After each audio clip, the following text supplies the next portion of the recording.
Mga netizens sa Manila Bay, tumulong na rin sa pagpulot ng basura. Malapista na mga basura sa Manila Bay, huling-huli sa akto.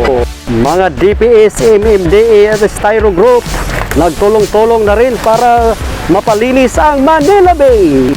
Iyan ang ating tutukan ngayong araw, July 25, 2022, dito lang sa BuzzBox TV. Araw sa inyong lahat mga idol. Sa araw na ito ay ating po pasisilip sa inyo ang sitwasyon ng ating Manila Bay. Ito po ngayon ang naging sitwasyon ng ating Manila Bay sa mga oras na ito. Kapansin-pansin natin mga kabayan na marami po talagang mga basura ang nandito ngayon. Pero ito po mga kabayan, no? At maraming mga basura ay meron naman po nag-aayos at naglilinis po sa bahaging ito. So ito po mga kabayan, meron na po mga maraming basura ang nalilikom na. No? Ilang mga piraso po, siguro mahigit po mga 200 piraso ng sako ang nalilikom na mga basura dito sa ating Manila Bay. At ngayon ay ito na naman mga kabayan, no? Ikinakarga na po nila dito sa malaking dump truck ng taga DPS. So, yan po ang ating makikita dahil nga po mga kabayan sa magandang so ito po ngayon mga kabayan, no, ang ating masaksihan sa mga oras na ito, ang ating mga taga DPS ay todo busy po sila, no, sa pagpapaayos po, no, sa mga oras na ito.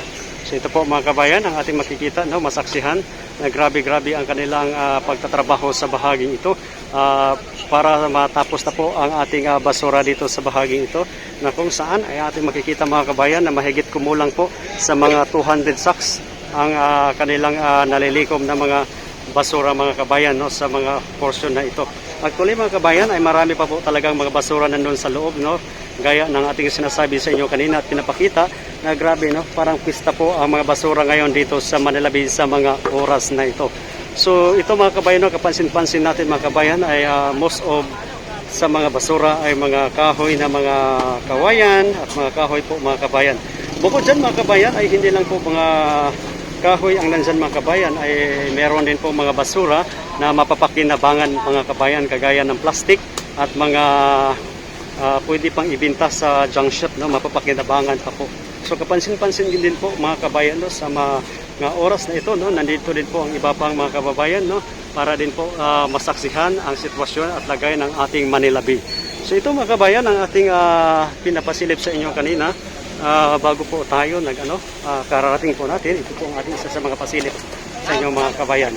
So ayan, dadalhin po yan mga kabayan, ipaano po yan doon sa dump truck, no, para mawawala na po ang aning makikita. So ayan, so tuloy-tuloy lang po tayo mga kabayan, no, sa ating pagbibigay ng mga malaking troso mga kabayan. Baka galing sa ano to, malalaking troso. Yan, may troso dyan mga kabayan, no, yung makikita at mapapansin. Troso po talaga mga kabayan. So ayan, no. So lahat ng mga basura yan ay lilinisin dyan mga kabayan.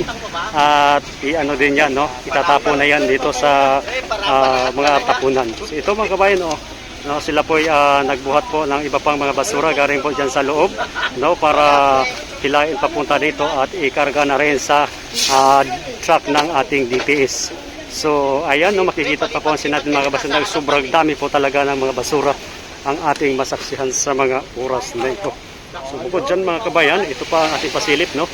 Ayun, kita natin mga kabayan, itong sinasabi natin sa inyo mga kanina na mga basura ito na pwede pa nating mapakinabangan, no, pwede pang ibenta sa ating junk shop, mapirahan pa po ang mga basurang kagaya nito.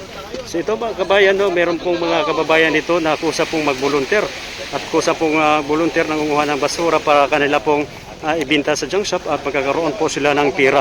So ito, no, mga kabayan, no, ang ating pasilip, no, sa oras na ito sa ating Manila Bay, na kung saan tila baha na naman ang mga basura, pero hindi po yan basehan mga kabayan na hindi po tutuloy ang ating mahal na pamahalaan na magbibigay ng magandang update sa inyo, no, sa mga umagang ito. So ito mga kabayan, no, tuloy-tuloy lang po tayo sa oras na ito habang saksihan natin ang pagkarga po ng mga maraming basura ng ating mga mahal na DPS, no, sa bahaging ito.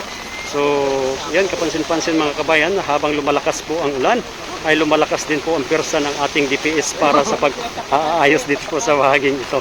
Ayan, ayan, oh. Styro Ranger lang Styro malakas. Ranger lang malakas, no. Styro Ranger. So tuloy mga kabayan, marami po sila. DPS, MMDA at saka Styro Ranger. So tulong-tulong sa nipwersa po sila mga kabayan para sa paglilinis po sa bahagi ito. So si Mama Marisa, saan si Mama Marisa? Ayan po si Mama Marisa pala, nasa gilid lang pala si Mama Marisa. No, kasama po natin dito mga kabayan, no, sa DPS, sa team ng DPS, no, nandyan po si Mama Marisa at sa mga MMDA DPS po mga kabayan ay dito. So ito po mga kabayan, no, yung malaking puno ng kawayan, no, inakasya na po doon. At bukod dyan ay ito pang ating masaksihan, no. Grabe talaga ang dami-dami pong basura na nakukuha mga kabayan, no, sa mga oras na ito dahil po ito sa lakas ng Pablong Fabian, no. Sabi nga po nila sana hindi na po babalik si Fabian at sabi ni po natin mga kababayan na tila nag-U-turn si Fabian, no, dahil mas lumalakas ang luwan, mas lumalakas ang ating alon at mas lumalakas din ang hangin mga kabayan. So tuloy-tuloy lang po tayo sa mga oras na ito kasama natin ang ating mga tropa ngayon dito sa Manila Bay, sa lahat ng mga vloggers, no. Ang mga vlogger po mga kabayan ay hindi po nagpapatinag dito sa ating Manila Bay. Tuloy-tuloy lang po silang nagbabalita para maibalita po sa ating mga kababayan, lalong-lalo na sa mga OFWs, may immigrant na nandyan ngayon sa labas ng bansa, no, para mabigyan ko kayo ng update mga kabayan. Tuloy malakas po ang ulan talaga dito sa mga oras na ito, pero tuloy-tuloy po ang ating mga DPS, mga Styro Group at taga MMDA. Pati na rin ang ating mga vlogger ay nandito na rin. So kapansin-pansin mga kabayan, no, sa mga oras na ito na grabe, kahit malakas ang ulan ay hindi po sila natitinag para maayos at malinis po ang mga bahaging ito. So ibang bahagi mga kabayan, ating silipin po ang bahaging ito. Sabi po kanina ni Boss Marlon, yung isa sa mga tagapangasiwa dito na taga DNR ay mga until Friday po mga kabayan ay kaya na nila pong tapusin po ang bahaging ito. So sana po ang asahan ng lahat mga kabayan na malinis na po. So patungkol po sa nagtatanong kung na-wash out ang ating Dolomite Sand, ito po mga kabayan ang masasabi ko sa inyo, hindi po na-wash out ang ating Dolomite Sand, dyan lang po siya. Tila parang natawag siya sa baterya na Motolite pang matagalan. So ibig sabihin, nandyan na siya mga kabayan, hindi na po siya mawala kahit ano pang mangyari malakas na bagyo na ating hahagupin. Nakatandaan mga kabayan, ang unang bagyo pong pumasok dito nung nandyan po ang ating Dolomite Sand ay yung bagyong Rolly. Bagyong Rolly, pero hanggang sa ngayon nananatili pa rin mga kabayan ang ating Dolomite Sand, no, nagbibigay ng center of attraction ng ating Manila Bay. So ayan po mga kabayan, no, sa oras na ito, ang mga basura ito ay hindi po hadlang para hindi po tayo magpatuloy magbibigay ng balita sa inyo, lalong-lalo na sa ating mga kababayan. So sabi nga po nila mga kabayan na ang basurang ito ay tila nagbibigay din po ng center of attraction ng ating Manila Bay sa mga oras na ito. So huwag kayong alis din mga kabayan, tuloy-tuloy lang po tayo sa ating pagbibigay ng magandang update, no? Kasama na rin natin mga kabayan na ang iba pang mga kababayan natin na sila ay nandito ngayon upang mangunguha din po ng basura. So ang mga vlogger natin nandito din po mga kabayan. Yung anak mo. Nako. Saan yan napulot? Ayan, tuloy-tuloy tayo mga kabayan, no? Ayan, meron pong bunika na nakuha dito dahil po sa sobrang dami ng basura. So ayan po ang ating makikita mga kabayan. Sa mga oras na ito, ang dami-dami po talagang basura. So ito ang pinakamagandang update. Ito po ang ating pinakamagandang update sa oras na ito sa inyong mga kabayan. Ang pagdagsa po ng mga maraming basura sa mga oras na ito. Huwag kayong aalis mga kabayan, huwag kayong bibitaw. Tuloy-tuloy lang po tayong magbibigay ng balita at update sa inyo sa oras na ito. Ito po ang inyong lingkod, si Idol Basbox TV. At siyempre po mga kabayan, no, kung bago pa kayo sa ating YouTube channel, mag-subscribe na, i-click na rin ating notification bell para updated kayo sa ating latest at upcoming videos.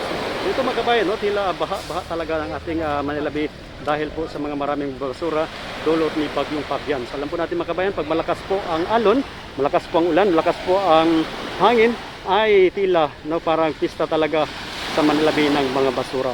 Pero sabi po ng isa sa tagapangasiwa dito ay hindi po ito hadlang mga kabayan, no? Tuloy-tuloy po siya magpaayos, magpaganda po dito sa ating Manila Bay. So nothing to worries, no? So maraming salamat po mga kabayan. Abangan nyo po sa ating sunod na video.